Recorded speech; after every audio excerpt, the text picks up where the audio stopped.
இங்கு வள்ளி நாயகியாக நடிக்கும் அன்பு சகோதரி மானாமதுரை அருகிலுள்ள கள்ளிக்குடியைச் சேர்ந்த அன்பு அக்கா மல்லிகா தேவி அவர்களுக்கு பிள்ளையார் தொட்டி அன்குளம் கண்ணப்புரகுல முத்தரையர் உறவின்முறை சார்பாக இந்த பொன்னாடையை அணிவித்து கௌரவிக்கிறோம்.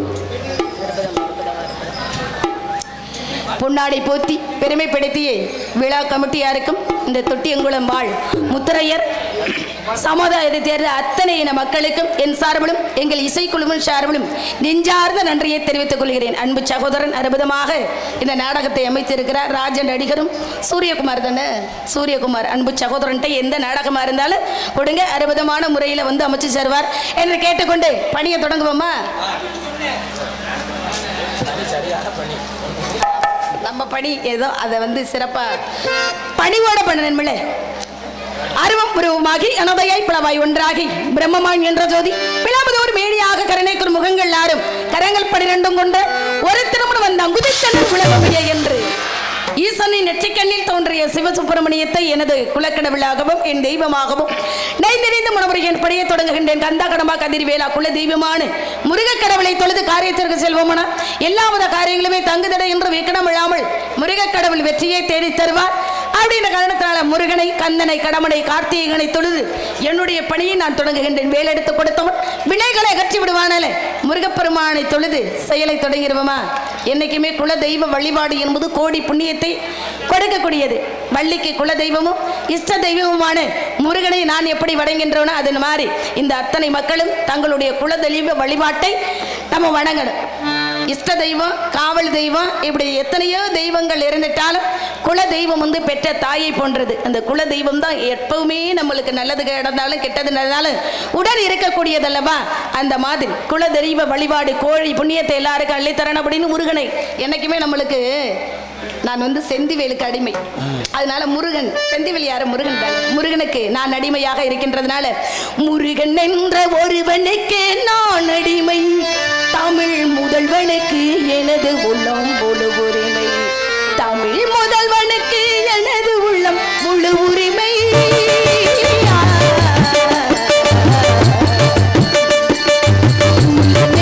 ஒருவனுக்கு நான் அடிமை, தமிழ் முதல்வனுக்கு எனது உள்ளம் முழு உரிமை. முருகனுக்கு நான் அடிமை.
அருளை பெற்று விட்டாலும் இங்க எதற்காக வந்திருக்கோம் அப்படின்னு சொல்லி ஆகணும் அல்லவா?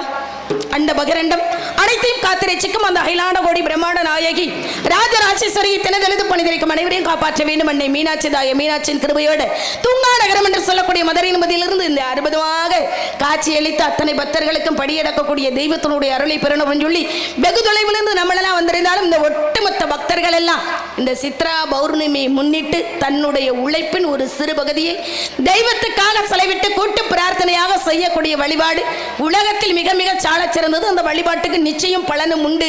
அப்படின்னு அந்த வழிபாட்டை நம்மளும் கலந்து கொண்டு இவ்விடத்தில் வந்து அந்த தெய்வங்களுடைய அருளை பெறன்னு சொல்லி இப்படி வந்திருக்கோம். எல்லாரும் எல்லா நேரத்திலையும் எல்லா இடத்திற்கும் போய் வர முடியுமா?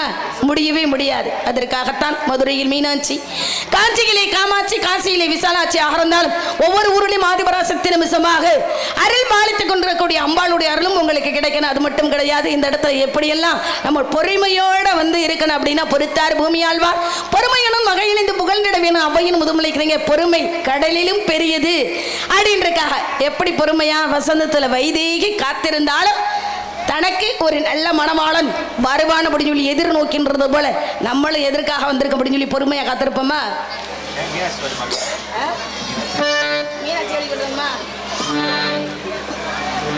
மீனாட்சியை வணங்கணும். ஏன்னா மீனாட்சி அப்படின்னாலே சித்திர மாதம் அன்னை மீனாட்சிக்கு செல்ல திருக்கல்யாண வைபவம் மதுரை என்பதில் நடந்து முடிந்து விட்டது. காலையில கள்ளழகர் வந்து இறங்கி முடிச்சிட்டாரு. அதனால மீனாட்சியை வணங்கணும் அப்படின்றீங்க. வணங்கிருவா. மாணிக்கம் முகுத்தி மதுரை மீனாட்சிக்கு மதுரையிலே முகூர்த்த நாள் காணிக்கையை கொண்ட சோமசுந்தர கண்களுக்கும் முகூர்த்த நாள் முகூர்த்த நாள்.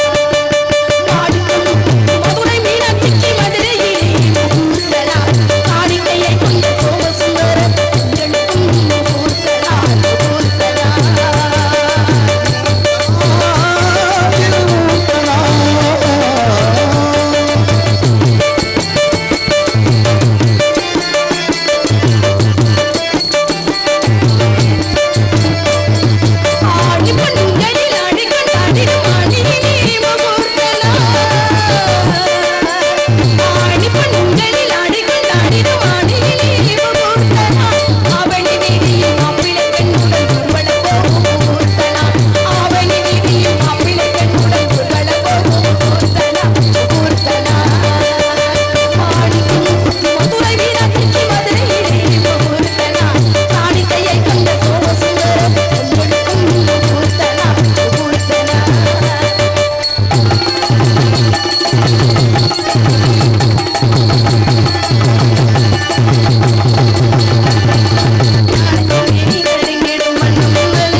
உள்ளத்துக்கு ஒரு உள்ளத்துக்கு நன்றி. அமைதியான முறையில் ரசிக்கிறாங்க, வேற ஒன்றும் கிடையாது.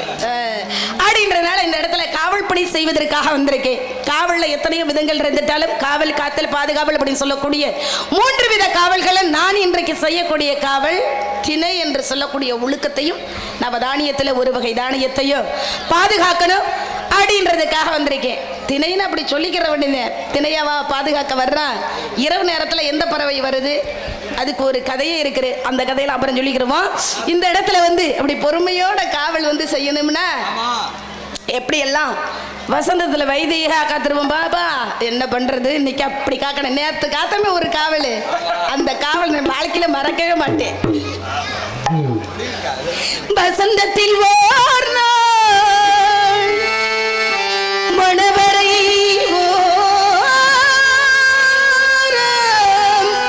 வைதி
வாசிக்கிறார். ஏன்னா ஹை பிச்சில் இதெல்லாம் அஞ்சரையில் தொட்டு பாடுறது ரொம்ப சிரமம். அற்புதமாக வந்து பாடியிருக்கிறாரு.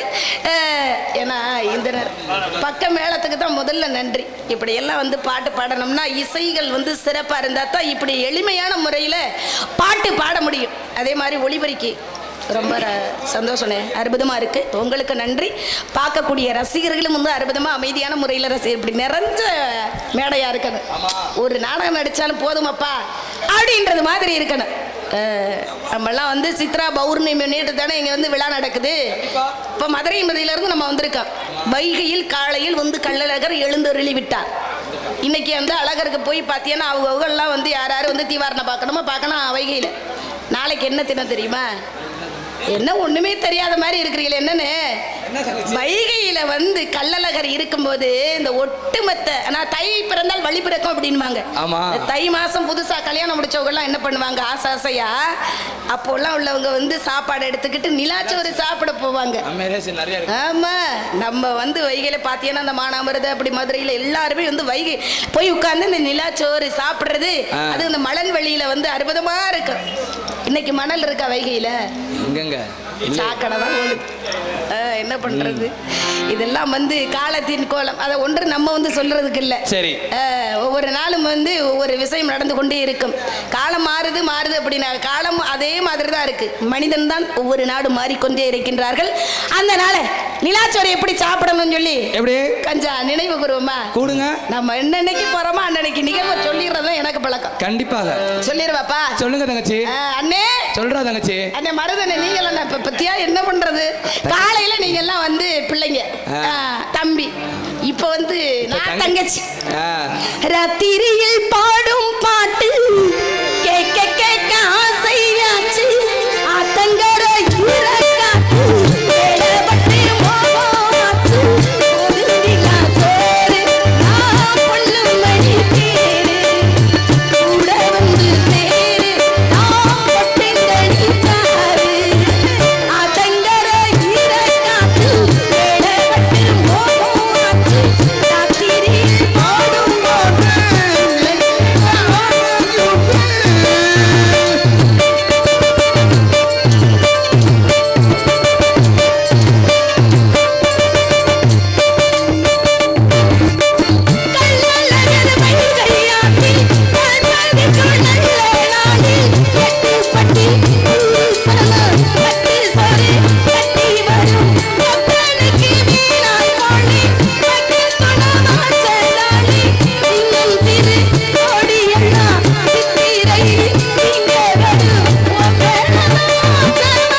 அடுப்புதான். இப்படியெல்லாம் நிலாச்சோறு சாப்பிட்டாங்க.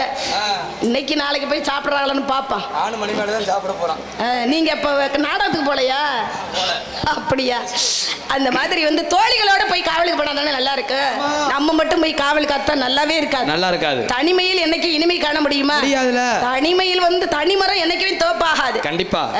அப்படி வந்து 10 கைகள் சேர்ந்தா தான் நல்ல ஒரு கரகசம் எழுப்ப முடியும் அப்படின்றது மாதிரி.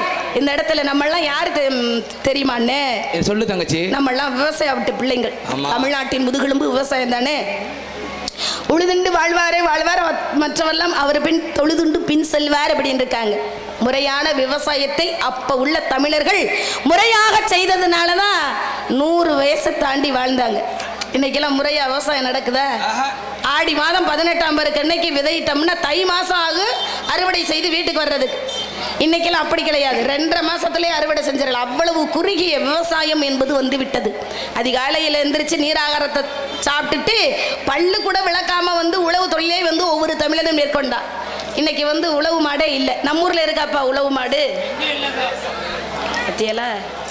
ஏன்னா இப்போ வந்து நெத்தி வேர்வை நிலத்தில் விழுகிறது மாதிரி ஒவ்வொரு தமிழனும் உழைத்தான். காலையில் எந்திரிச்சு போய் உழவு தொழில் செஞ்சோம்னா அந்த சூரிய கதிர் என்பது உடம்பில் பட்டுச்சுன்னா கெட்ட வியர்வை அந்த நீர்கள்லாம் வெளியாகி ஆரோக்கியமான உடம்போடு இருந்து வாழ்ந்தார்கள்.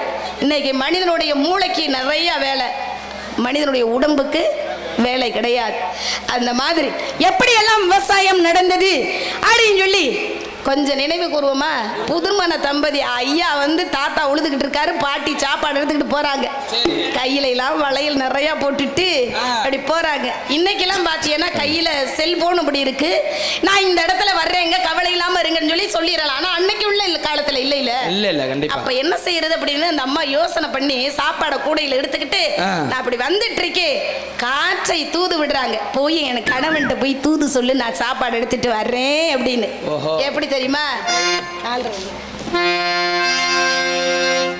கல்யாண மலையோசை கொண்டு காட்டேனி முன்னாடி செல்லு, பின்னாடி நான் வாரேன் என்று கண்ணாளன் காதோடு சொல்லு. கல்யாண மலையோசை கொண்டு காட்டேனி முன்னாடி செல்லு,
அப்புறம் என்ன ஒன்றும் பண்றதுக்கு இல்லை. அப்ப பழமை என்பது அழியாத சொத்து.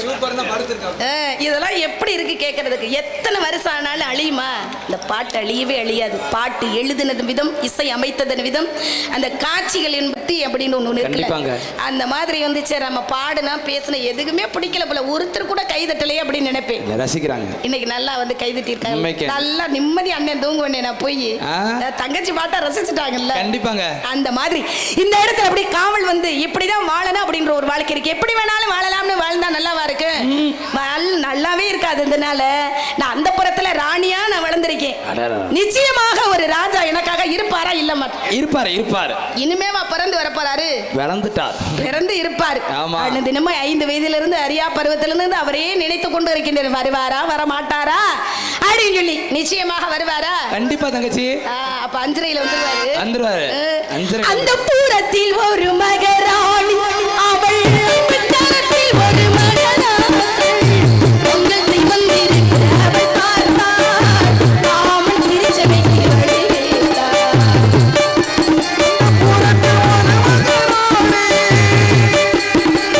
சாமந்தி பூக்கள் மணமண இரு சொந்தங்களே அசைந்தன. சாமந்தி பூக்கள் மணமண இரு சொந்தங்களே அசைந்தன.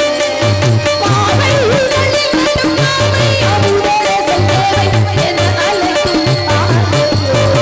அந்த புறத்தில் ஒரு மகராசன், அவள் அன்பு கரத்தில் ஒரு மகராசன், ஆசை களைந்து அவள் பார்த்தாள், கண்ணும் தலை புரிந்து நிலம் பார்த்தாள்.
இங்கே இல்லைன்னா ஒன்றும் பண்ண முடியாது. அற்புதமாக பக்க மேளங்கள் வந்து வாசிச்சுட்டு இருக்கு.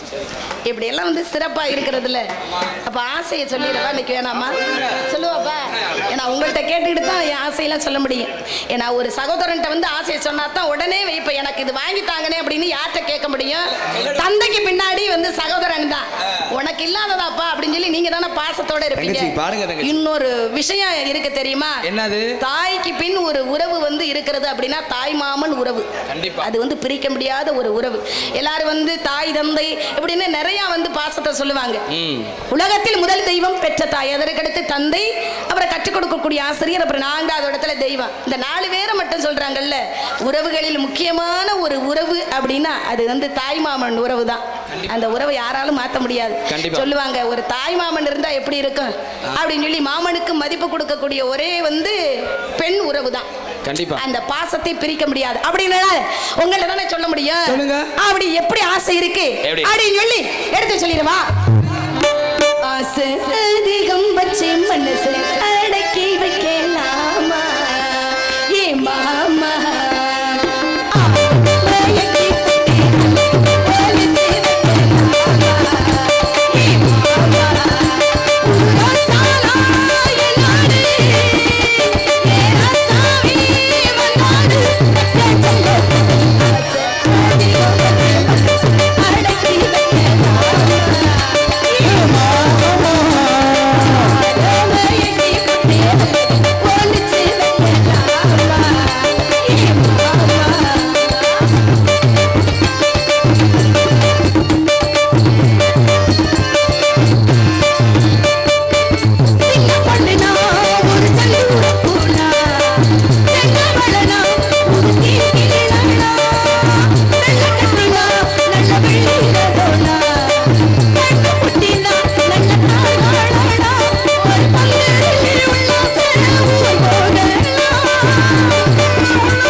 சொல்லணும். அப்ப ஆசையை சொன்னதோட நிறுத்தினா நல்லா இருக்குமா? தோழி எல்லாம் வரட்டும். சேர்ந்து நந்தவனத்துக்கு இன்னைக்கு காவலுக்கு போறோம். ஒரு பொம்பளை பிள்ளை மணிமேகலை என்னோட வந்துச்சு. ஆமா. இன்னொருத்தி வருவா பாரு. ஆமா, 2 பேர் தானே வந்தீங்க வண்டியில. பொம்பளை பிள்ளை வேஷம் போடத்தான் நாங்க சொன்னோம்.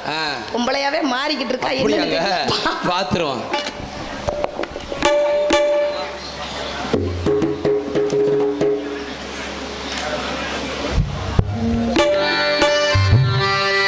பச்சமல பூவு நீ உச்சி மலத்தேன் புத்தங்குல ஏதும் நீ நந்தவனத்தேன்